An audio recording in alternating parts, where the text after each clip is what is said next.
the Bible is our sufficient guide for salvation. Let's break down what that really means. What's a priest saying? Well, something is either necessary or sufficient. So the Bible's either necessary for salvation, necessary and sufficient for salvation, or just sufficient for salvation.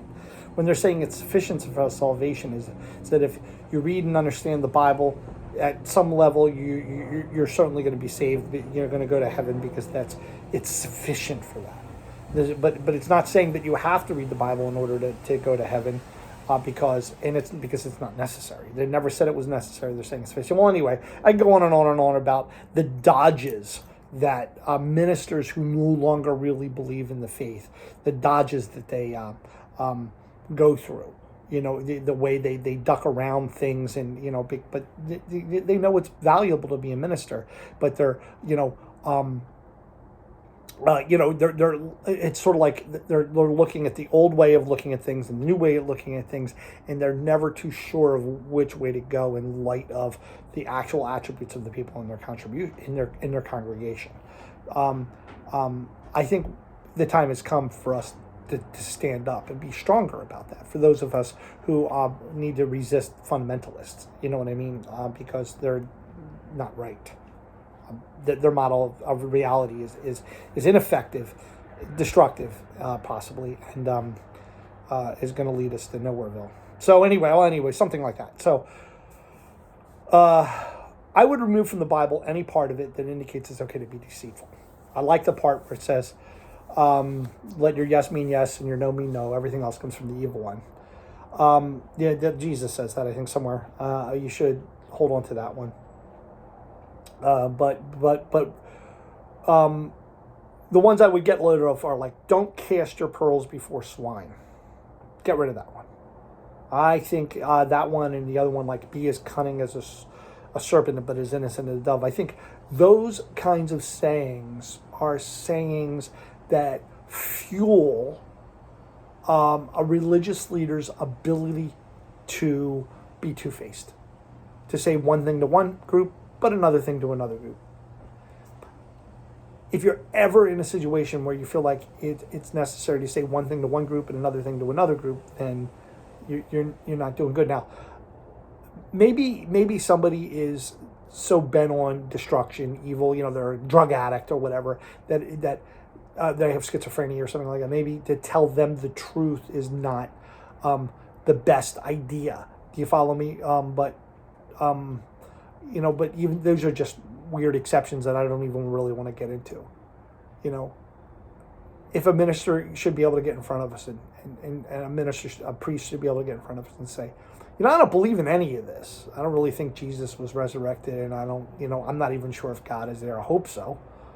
But I do know it's good for us to get together, as a community and celebrate who we are, and celebrate this creation, and celebrate, the possibility that there might be a God who made it there, and do the things that we've been doing for centuries because it's cool to do that. You know what I'm saying? So I think a lot of people are already thinking this way. We just need to make it more explicit. That's how our catechism should be written this way. You know what I'm saying? It shouldn't be written the way it is, because it's sort of like, the fundamentalists, too many fundamentalists are in charge of the church, and they're, if you don't believe in this, you're out. And it's like, well, guess what? How about you're out?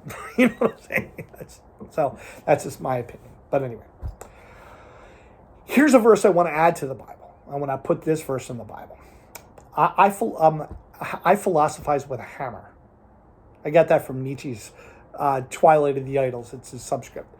Notice that you can use a hammer to smash things, but you can also use a hammer to build things, and you can use a hammer to renovate things. And I think the church is in need of renovation. Oh boy, if I were Pope, what I would do, the changes I would make. Right off the bat, I would just free all clergy from their oaths. I would just, all your oaths are canceled. Now, I'm not saying that after that Jubilee moment where all their oaths are canceled, I'm not saying that they couldn't then immediately or at some point in the future retake their oaths, and then maybe they're bound by them then. Maybe that's a discussion to have. But right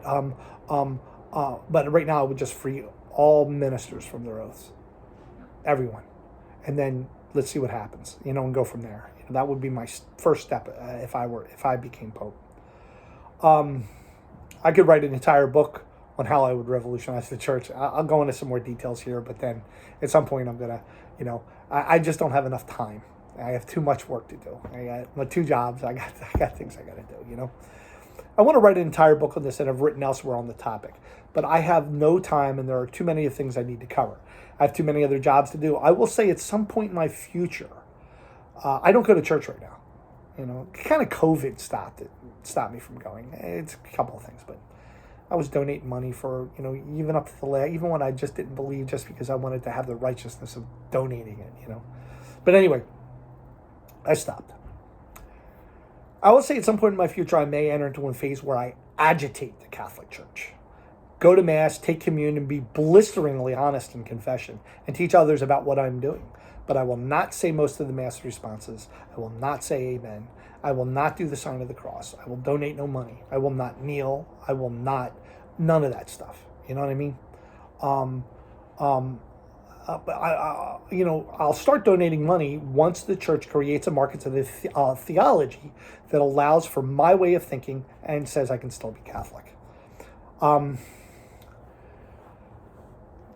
I wanted to say that there is one part of the Bible that I really like best, and that's the Our Father. And please bear with me. Let me go into this with you. I think if you look at the Our Father through my lens, I think anybody could come to appreciate it somewhat. And let me tell you, but I do have to talk about, I guess, Satan at the end, because it kind of ends deliver us from evil, and therefore we have to talk about evil and what Satan might be. And yeah, but anyway. My children know this prayer well, and this is how I used to say the prayer with my sons. I would go, Our Father, because He's your Father, and my Father, and everyone's Father. That's why we say He's our Father. This is how I would say the prayer with them, because I would teach them the meaning of it. At least my opinion of the meaning of it. My opinion of the meaning of it. You know what I'm saying? But I think this is probably why it's there, because a lot of the New Testament authors, I'm sure they knew they were being deceitful. I'm sure they knew that Jesus wasn't actually resurrected. You know what I mean? They're just making that up. But it was a great act of resistance towards the Roman Empire, as I've written later in other books. But anyway, whatever. But I still think, the idea that God is a father, by the way, and that He's a he, that just permeates my culture. You don't have to think about God that way. I know God can be a she and all that other stuff, but let me just go into it. The idea of God, our Father, is in fact that He's all loving and all powerful, right? Like fathers seem to be to their children. Our Father, because He's your Father, my Father, He's our Father, He's everyone's Father. That's why we say our Father, who's in heaven, because, when somebody's not here, think about it. I mean, how did I write it here? He's somewhere else, right? He's not here. Hallowed be thy name. Yeah, His name is the most awesome name. He's the greatest name. Who's tougher than the guy who made everything, the person, the thing that made everything? He's holy. He's hallowed, Thy kingdom come. Yeah, because, it certainly hasn't, right? If God was in charge, we wouldn't have wars and sickness and all this other bad things that we have. You know what I mean? So He isn't in charge. So we want Him to be in charge. I wish He was in charge. If He was in charge, I'd probably be doing a little bit better in life. You know what I mean? Because, anyway, but He's not in charge. People die. We get sick. Thy will be done on earth as it is in heaven. Surely God's will is done in heaven. I haven't been there, don't know what it's like, but it's probably awesome if it does exist. And, and the world isn't as awesome as it could be. If God was in charge, the things on earth would be like it would be in heaven, you know what I mean? And so that's just, give us this day our daily bread. We need the things that we need in order to survive, and asking God to make sure that we get those things. But anyway, I'm not going to bore you with it anymore. I'll just remember how it ends. Deliver us from evil. And the Catholic Catechism is very clear that He means deliver us from the evil one. And He meant that the writing of the Old Testament was such that the Catholic Church in the modern catechism is trying to tell you that but deliver us from Satan is more or less how it should be read. You read it in the catechism. I'll get to that in a bit. Satan. I got to cover Satan and some other things. I want to say, I do not pray. I do not meditate. I once learned about the idea of contemplation, a state where a person is always in a state of prayer. I suppose that's where I am. I certainly can make arguments to convince myself and others that that is so. But fundamentally, I do not believe in the power of prayer at all. Don't get me wrong. To believe in the power of prayer is a model for understanding this world. I see in my imagination that such a model can be quite powerful. It helps someone to accept what happens. You pray for money, and later a child smiles at you and you realize how rich I am. How we can deceive ourselves. My prayers have been answered, and so you are richer. The child smiled at you, right? But holding on to such a model has major problems. Instead of looking to see how our prayers could be answered, that's wasted mental energy. You could have worked on a new skill or learned a new idea that could actually have improved your life instead of convincing yourself that the solution resides somewhere outside of yourself. What about angels, demons, and other spirits, the devil, the archangels, the Greek gods? What about those ideas? Are they useful models for understanding reality? Let's steelman these ideas and then see if we can topple them. I have believed in the existence of angels since I thought I was visited by one on December 8th, 1998. The story is somewhat interesting, but the underlying truth is I had not long before that read the works of St. John of the Cross. There, the mystical doctor of the Catholic Church teaches that angels, demons can influence the lower part of our souls, where our emotions, our imaginations, and our memories are. The higher part of our souls, which is our intellect, will, and heart, is where God, the Holy Spirit, communicates to us. Oh, the sermons I could and sort of did give on this idea. An example of this actual operation is you are thinking about going somewhere and the next song on the radio is the one with the lyrics, "On the road again, I can't wait to get on the road again." Aha, the angels are communicating. The angels are telling me to get going. Suddenly I started to see this idea everywhere. The newly released criminal, call him John, gets rejected for a job and suddenly runs into his old crowd and is suddenly in the life doing drugs and crime again. Focus on the details like this. John walks out of a deli where they decided not to hire him. He can go left to the subway or right to the old park. At that moment, the devil influences his mind, his memory, makes him think about the time he carved his name with his friends' names on a tree in the park. So he goes that way, and simultaneously the devil influences John's old friend, a drug dealer, who at that moment is a block away from the park, by popping a memory out of his, piping a memory into that guy's head of a time where he was humiliated by being beaten by a parent because their family was so poor. And it was a particularly bad memory, and the devil knows the response that this memory usually has on his charge. You read the Screw Tape Letters by C.S. Lewis. That's kind of the vision here. Motivates the guy to get hustling. You know what I mean? Because I'm not going to be whore.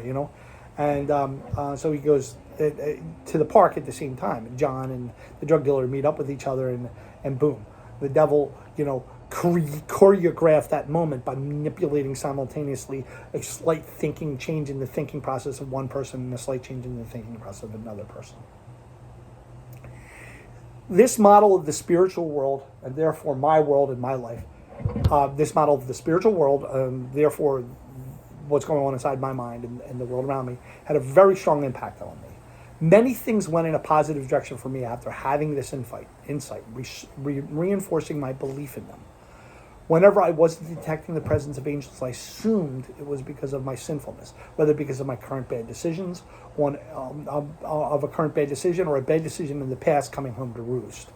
For an example of the latter, talking to someone who is speaking a foreign language and realizing I can't speak Spanish. I then regretted sinning in Spanish class. I should have worked harder. I would have been able to see angels in the moment, but my sins rendered it impossible. And somebody who has this consistent set of beliefs about sin and the spiritual world, it can lead to some good outcomes. No question. This is a powerful, strong model for understanding the world. No question.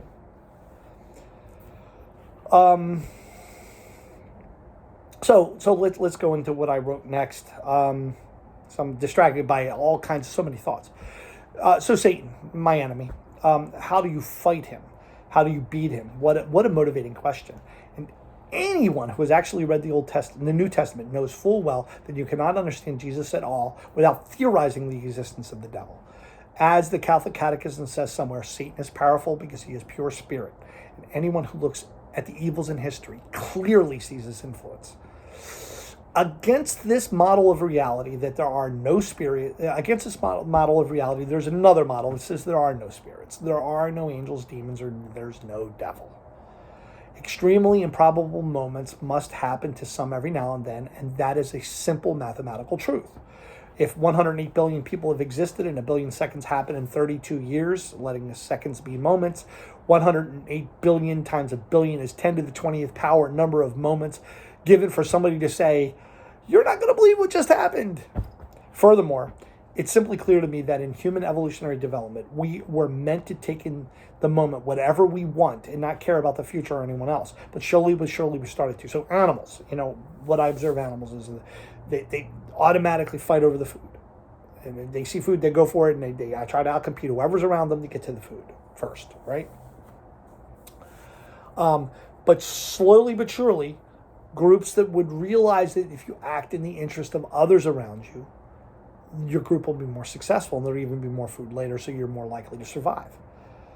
So and this explains so much, our need to create weapons of war and all that other stuff, because,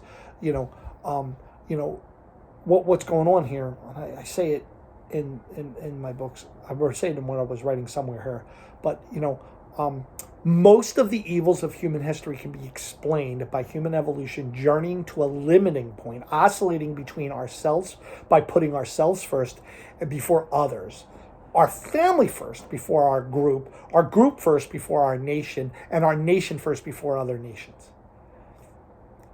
Okay.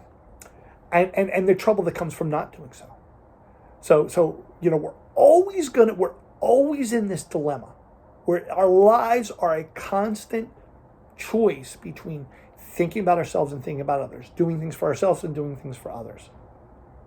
And then, at some point I need, everyone in the world is my neighbor. I need to care about everyone in the world, but do I therefore make weapons of war? Maybe. I mean, it's unfortunate because I need to love and care about everyone in the whole world, but I'm fully well aware that there's going to be times where other people are not going to be thinking about my interests at all. And so I need to be careful. And there it is. This explains everything. It isn't organized diabolical activity from some evil spirit in the sky that can manipulate our minds in some way. That's not what it is.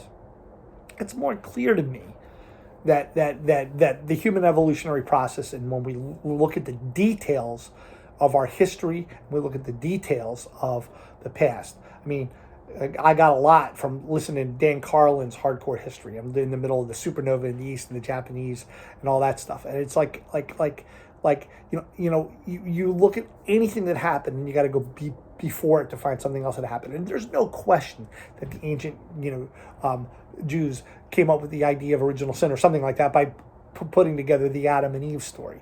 Because what a fantastic model and what a fantastic way of understanding the world.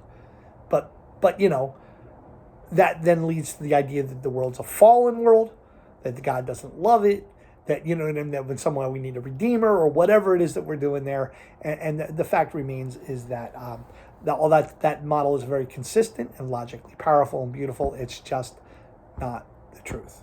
And so, because of our observations, what we can actually observe, we can see it's just not the way it is. Resurrections don't happen, Anyway, Jesus wasn't resurrected nor walked on water. Muhammad never traveled to the moon. Moses never parted the Red Sea. Noah probably didn't exist at all. And, so I could go on and on. Adam and Eve, yeah, sure. You know what I'm saying? None of that stuff. But those stories are still powerful. Noah's Ark. I mean, we need to think about the big picture. Asteroid collisions. A big tsunami could kill us all. The idea that the story of Cain and Abel. The idea that the small things like sexual desire between men and women can create unbelievable catastrophes elsewhere. You know what I'm saying? Maybe that's part of what the Adam and Eve story is.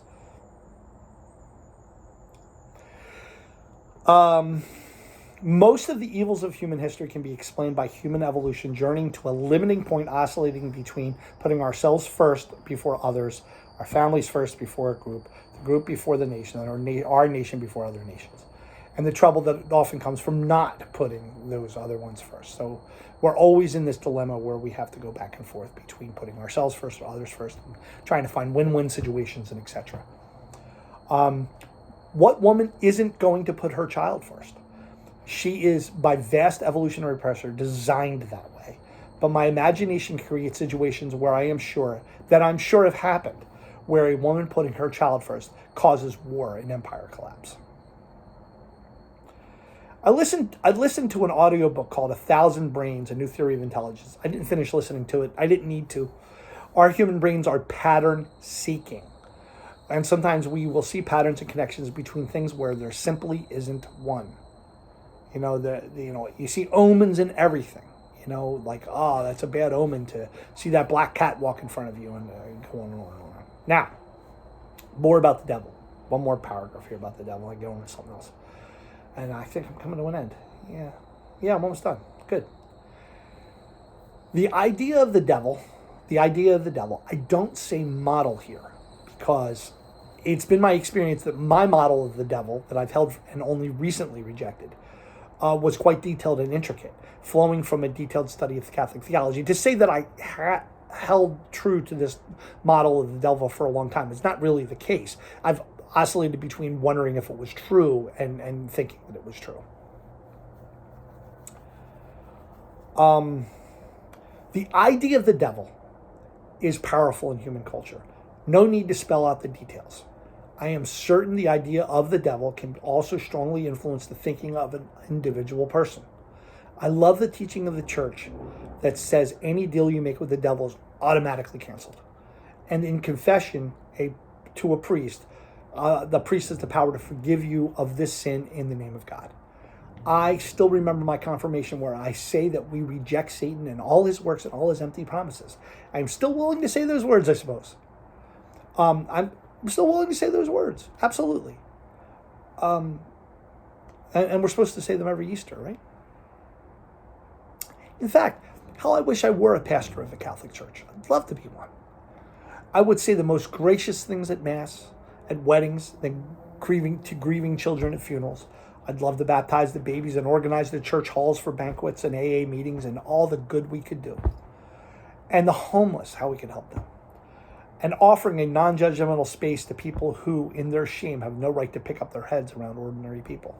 I know what that's like. I would play no games with my congregants, however. I would get certified as a psychologist so that I could to really help people in the confessional. I would not use it as an avenue to pick my latest sexual interest. But I would openly teach only what is obviously true about Jesus, and explain that the spiritual realm and the constant spiritual warfare all too many think they're engaged in is just simply not the case. I will openly criticize the Bible where it needs criticism, but of course use it for the great resource that it is to motivate art and beauty in life. Anyone who looks at the Catholic Church or any credible religion, I advise you not to ask yourself whether you want to be a part of it or not, but rather ask yourself, how does it need to be changed? How do we renovate the church?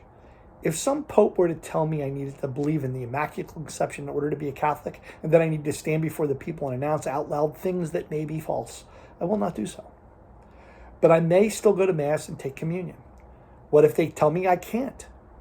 Then I'll sit in the church and enjoy the beauty of the rituals and think about how to make it different, how to make the church the servant of truth that it is, rather than becoming more and more an obstacle to the truth.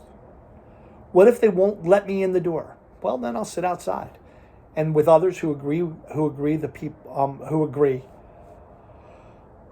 me, I'll sit outside and teach others, and have people, and have with others that agree with me about the truth until they let me back in. and I let them back into me, because that's where the kingdom is anyway. Right? I wonder what a young, smart Muslim kid who understands what I'm saying is thinking about their religion. I guess I'll end it there. Video should come to an end.